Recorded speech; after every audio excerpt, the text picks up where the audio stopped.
Air tankers dropped retardant, and other aircraft unleashed water on the Palisades Fire. Still burning after it ignited Tuesday, new evacuation orders were issued in the Brentwood and Encino neighborhoods as it keeps spreading. It really is in God's hands. There's no way to know. And they're doing everything they can with the air support to try to knock it out. And if the winds don't come back, we're going to be fine. And if the winds come back, this whole area is going to be gone. Winds were expected to pick up overnight, fueling fears that this fire could spread even more. Firefighters are making progress on the Eaton Fire, but it's slow going. Huge Herculean task to get through all this down here. We have a ton of work. It's many days, many weeks of work.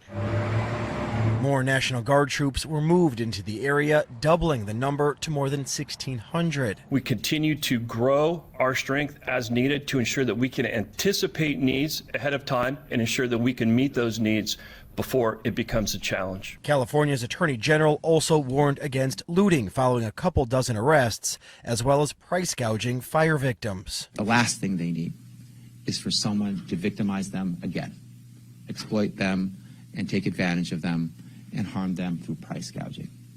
They need the opposite.